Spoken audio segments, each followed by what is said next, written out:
बिस्मिल्लाहिर्रहमानिर्रहीम। अस्सलाम वालेकुम डियर फ्रेंड। मेरी तरफ़ से आप तमाम लोगों को, दोस्तों को रमज़ानुल मुबारक महीना बहुत ज़्यादा मुबारक हो। और मेरी दुआ है कि हमें अल्लाह ताला इस मुबारक महीने की जो बरकतें हैं वो समेटने की तौफ़ीक अता फ़रमाए और आप सबको भी अपनी हिफ्ज़ व मान में रखे और आपके लिए ये महीना जो है ये बहुत ही बाबरकत साबित हो और तमाम इसके फ़ज़ाइल जो हैं वो आप हासिल कर सकें। तो जनाब, आज की वीडियो में मैं बात करूँगी रमज़ानुल मुबारक में किस तरह से आप अपना डाइट प्लान तरतीब दे सकते हैं और सहर और अफ्तार में कौन सी ग़िज़ाएँ ले सकते हैं जिनसे आप अच्छे से अपना रोज़ा कंप्लीट कर सकें और एक सेहतमंद तरीके से अपना रमज़ानुल मुबारक का महीना गुजार सकें। तो ये आज की वीडियो में शामिल है और इसके अलावा साथ ही मैं आपको कुछ ऐसे टिप्स भी बताऊँगी जो कि वेट रिडक्शन के लिए बहुत ज़रूरी है। यानी कि जो लोग अपना वेट रिड्यूस करना चाहते हैं या वज़न कम करना चाहते हैं, उनको रमज़ानुल मुबारक के महीने में किस तरह से वो अपना वज़न जो है वो कम कर सकते हैं। तो ये आज की वीडियो में शामिल है। तो जनाब, जब हम बात करते हैं रमज़ानुल मुबारक की तो सहर और अफ्तार का जो इत्माम किया जाता है उसमें कौन सी ग़िज़ाएँ शामिल होनी चाहिए ये जानना बहुत ज़रूरी है। और हेल्थ पॉइंट ऑफ व्यू से आपके लिए कौन सी ऐसी डाइट है जो कि आपको सहर और अफ्तार में फ़ॉलो करनी है। तो जनाब, सहरी से स्टार्ट अगर करें तो सहरी करना डेफिनेटली सुन्नत है और हदीस शरीफ में भी सहरी करने का इत्माम करने की बारहा ताकीद की गई है और ये हमारी जनरल हेल्थ के लिए बहुत ज़रूरी है कि आप सहरी करें। अब सहरी में क्या ऐसी ग़िज़ाएँ हैं जो कि आप खाएंगे तो आपको वीकनेस भी ना हो और आप अच्छे से अपना जो रोज़ा है वो कंप्लीट कर सकें। तो ये मैं आपको बताऊंगी। आप सहरी में याद रखिए कि आपने वो तमाम ग़िज़ाएँ शामिल करनी है जो कि बैलेंस्ड डाइट हो और उसमें वो तमाम ग़िज़ाई अज्जा या न्यूट्रिएंट्स शामिल हो जो कि आपकी जनरल हेल्थ के लिए, आपकी एनर्जी के लिए, तवानाई को बरकरार रखने के लिए आपको चाहिए। जिसमें स्टार्ट हम करते हैं कार्बोहाइड्रेट से। कार्बोहाइड्रेट से निशास्ता हमारी ग़िज़ा का ऐसा जुज़ होता है जो कि फ्यूल के तौर पर या ईंधन के तौर पर आपके जिस्म में काम करता है। यानी कि आपके जिस्म में जितनी भी आपको कैलोरीज हासिल होती हैं, जो तवानाई या एनर्जी हासिल होते हैं, उसकी ज़्यादातर जो मिकदार है वो कार्बोहाइड्रेट से हासिल की जाती है। और कार्बोहाइड्रेट्स के लिए आप रोटी, चावल वगैरह इसकी सोर्सेस हैं और सहरी में आप रोटी जो है वो ज़रूर शामिल करें और वो मुख्तलिफ सूरत में आप रोटी के फॉर्म में भी ले सकते हैं क्योंकि अक्सर लोग रोटी और सालन वगैरह से सहरी कर होते हैं। और फिर पराठा जो हम अक्सर एक इस्तेमाल किया जाता है सहरी में, वो बहुत अच्छा सोर्स है कार्बोहाइड्रेट हासिल करने के लिए। इसके अलावा आप जो गंदम का दलिया है वो आप सहर में ले सकते हैं और उसके अंदर अगर आप नट्स या मुख्तलिफ किस्म के ड्राई फ्रूट्स शामिल करेंगे तो ना सिर्फ आपको कार्बोहाइड्रेट्स की वाफर मिकदार मिलेगी बल्कि आपको प्रोटीन भी काफ़ी अच्छी हासिल मिकदार में मिल जाएगी। फिर इस तरह से जनाब, प्रोटीन आपकी सहरी में शामिल होना बहुत ज़रूरी है और प्रोटीन के लिए अंडा आप ले सकते हैं जो कि फ्राइड फॉर्म में यानी कि ऑमलेट वगैरह की सूरत में ले सकते हैं या फिर बॉयल फॉर्म में भी आप ले सकते हैं। इसलिए अंडा आप ज़रूर कोशिश करें कि आप अपनी सहरी की रूटीन में शामिल करें।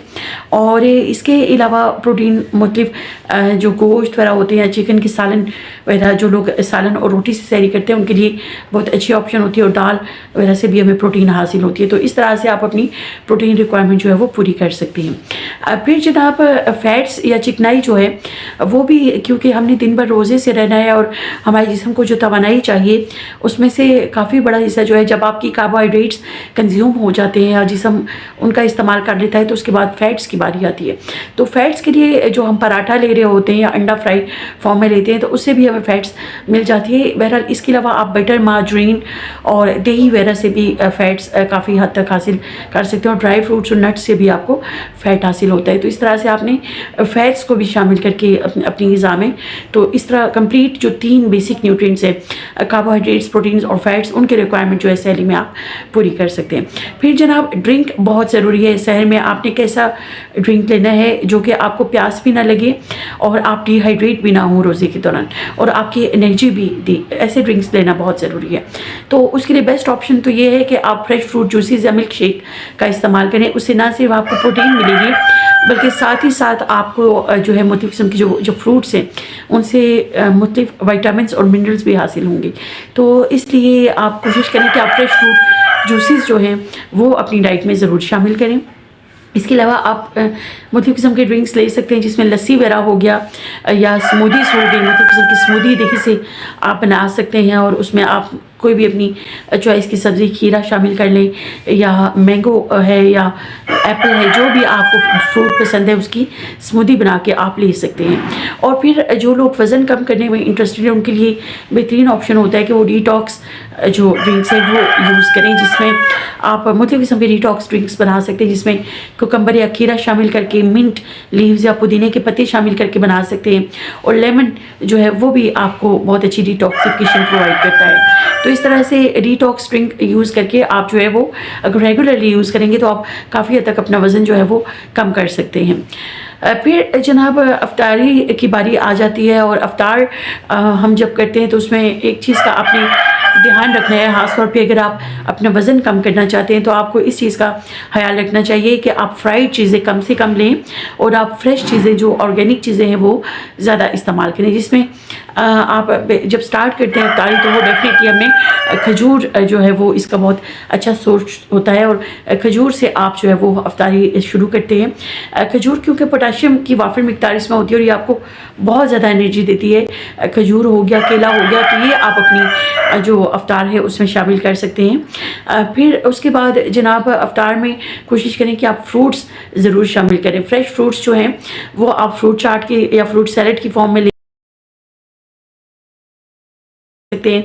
और इसके अलावा उसमें अगर आप वाइट चने शामिल कर लेते हैं तो आपको काफ़ी प्रोटीन भी मिल सकती है। और थोड़ा सा अगर आप फ्रूट चाट के अंदर बॉयल चिकन शामिल कर लेंगे तो इस लिहाज से आपको एक कंप्लीट जो एनर्जी से भरपूर है एक आपको स्नैक जो है वो हासिल होगा।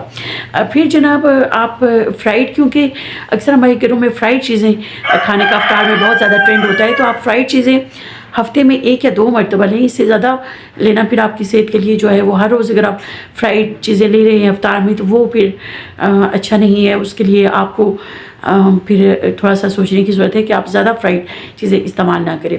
तो फ्राइड चीज़ों में भी आप कोशिश करें कि प्रोटीन के यानी कि आप प्रोटीन वाली चीज़ें शामिल करें, जिसमें चिकन हो गया, कबाब्स हो गए और इस तरह से मुख्तलिफ़ किस्म के बारबेक्यूज़ जो हैं वो आप शामिल करें ताकि आपको प्रोटीन की अच्छी खासी मिकदार जो है वो मिलती रहे। और अगर पकौड़े और या समोसा वगैरह या रोल्स बनाते हैं आप तो वो आप वेजिटेबल ऐड करके बनाएं, जिसमें मुख्तलिफ़ किस्म के ऑप्शंस आपके पास है। बैंगन हो गया, आलू है और प्याज है और पालक, ये इस किस्म के पकौड़े अगर आप यूज़ करेंगे तो आपके लिए वो थोड़े से लाइट फॉर्म में हो जाते हैं। तो वो फ्राइड इतनी ज़्यादा चीज़ें आप कोशिश करें कि अपनी अफ्तारी में शामिल ना करें।